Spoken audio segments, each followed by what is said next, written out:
Existen dos palabras que solemos usar cuando nos referimos a la influencia de una persona o a su calificación, su preparación, y es justamente el bajo perfil o el alto perfil.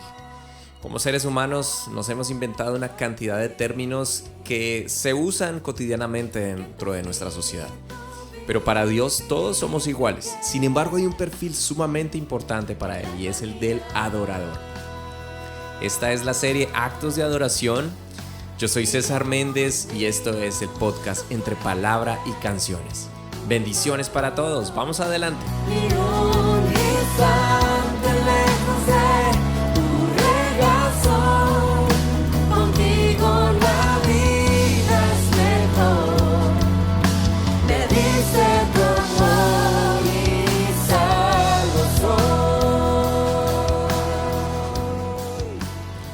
Si eres una persona un poco tímida, de esos que les da pena hablar en público, que de pronto es muy callado, que no ejerce una gran influencia para los demás, o por el contrario, eres extrovertido, siempre te llevas la atención en las conversaciones, puedes hacerlo muy fácilmente.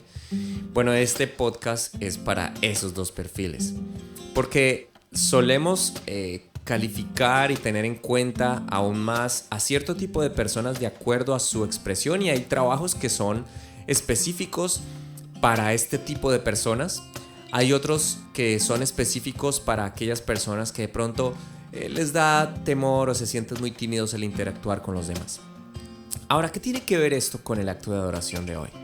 Bueno, hasta aquí podemos decir que quienes ofrecieron un acto de adoración a Dios tuvieron siempre algo que agradecer y algo que ofrecer.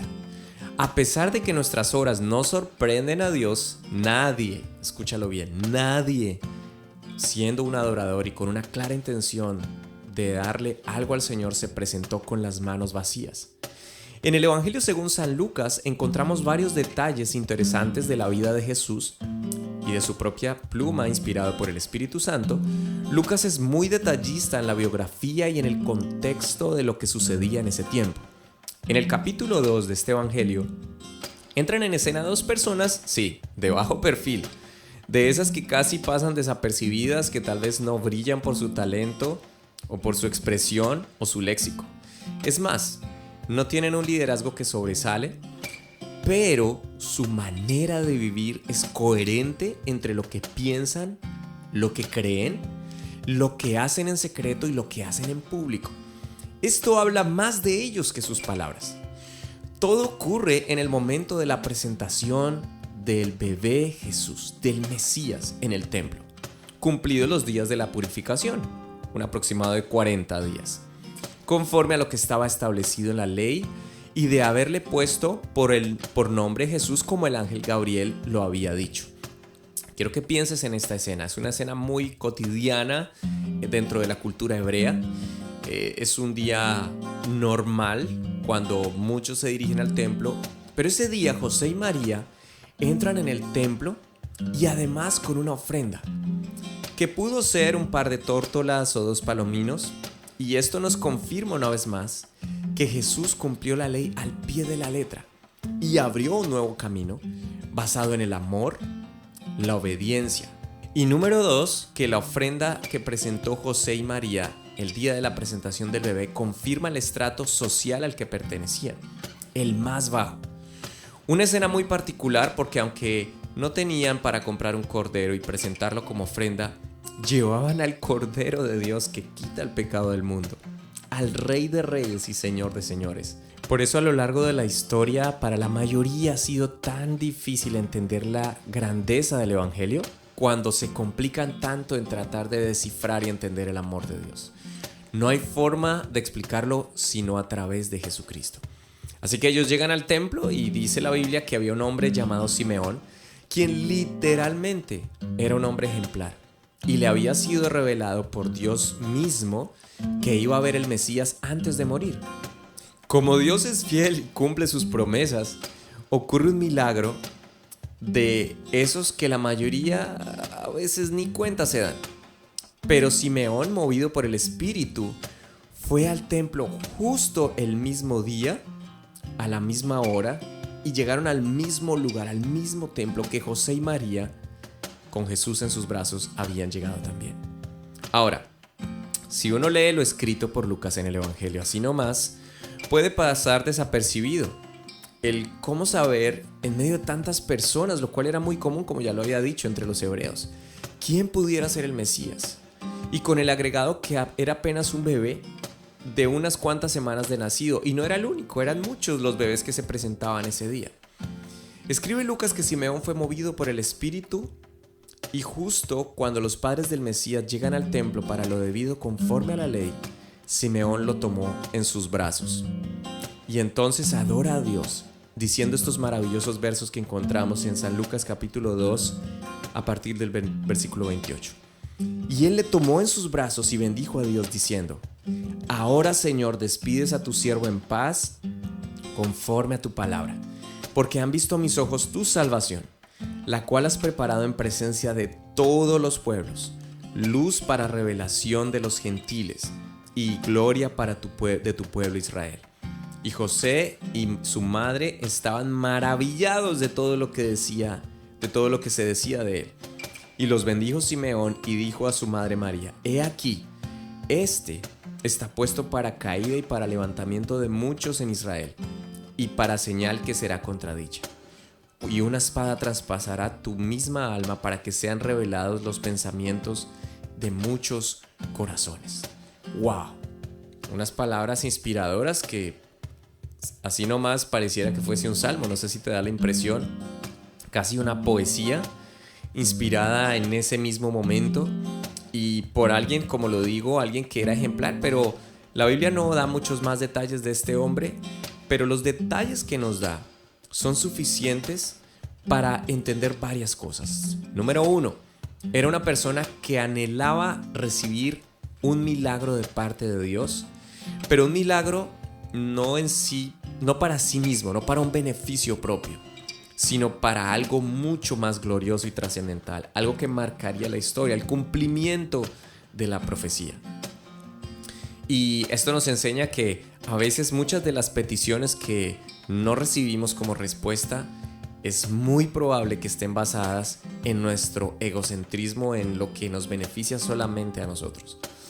Pero cuando usted y yo anhelamos profundamente conocer un nivel más profundo en Dios, hacer algo realmente para su gloria, puede que dentro de nuestra percepción esa respuesta se demore, pero Dios es fiel y seguramente cumplirá su propósito en ti. Ahora, número 2, él recibe esta promesa, recibe este milagro, y es increíble ver cómo todos los elementos se conjugaron en un mismo lugar, a la misma hora. Este hombre, por discernimiento del Espíritu, no solamente viene al templo, sino que determinó quién era, porque dice la Biblia que cuando llegó al templo y vio a los padres del niño Jesús y que ellos lo habían traído para el rito de la purificación, de la presentación conforme al rito de la ley, él le tomó en sus brazos y bendijo a Dios. Tenía ya una certeza demasiado profunda y arraigada de saber quién era ese bebé que tenía en sus brazos, y da todas estas palabras bendiciendo y alabando al Señor. ¿Qué brota de nuestros labios cuando Dios nos responde, cuando recibes algo de parte de Dios? ¿Cuál es esa primera expresión? ¿Un simple gracias? ¿Un simple yo sabía que se iba a dar? ¿O más bien puede brotar de nuestros labios y de lo más profundo de nuestro ser palabras de adoración, de exaltación a Dios? Este es un gran ejemplo de un acto de adoración espontáneo, fluido, pero que estaba sustentado en una esperanza que llevaba cocinándose, esperando, como se dice, a fuego lento durante muchos años. Y en el momento que llegó, se expresó una adoración sincera en espíritu y en verdad. Luego de una palabra profética dada por Simeón, aparece en escena una mujer de avanzada edad, un poco más de 90 años, de esas que no se notan mucho, pero que quedan registradas en la Biblia. Era una profetisa de la tribu de Aser, imagínense, una de las tribus menos tal vez nombradas si nos refiriéramos a a los reyes, si nos refiriéramos a los jueces, a los grandes personajes que encontramos en la Biblia, no encontramos muchos de esta tribu. Pero apareció Ana, la profetisa, de bajo perfil para los hombres, pero no para Dios.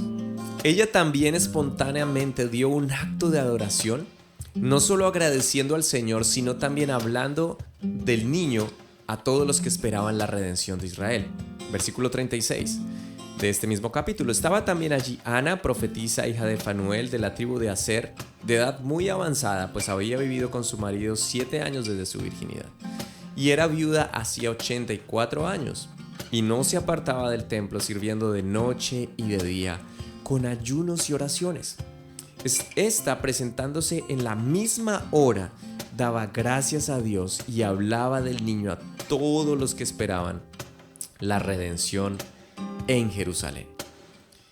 Qué tremenda historia nos da este evangelio en este capítulo. Historias muy breves, muy cortas. Pero esta mujer hizo algo tan increíble. Todos los días estaba dedicada al servicio. Probablemente no tengamos esa posibilidad. Tenemos que salir al trabajo. Tenemos que ir tal vez a tu cotidianidad, a lo que haces, o desde tu casa, no sé. Pero sí hay algo que marca la diferencia siempre en alguien. No importa si es bajo perfil, si es alto perfil. Para Dios, los perfiles solamente se evocan a uno solo. El perfil de alguien que obedezca su palabra, que crea en Él y que le adore en espíritu y en verdad. Esta es la serie Actos de Adoración del podcast Entre Palabra y Canciones. Paz del Señor para todos.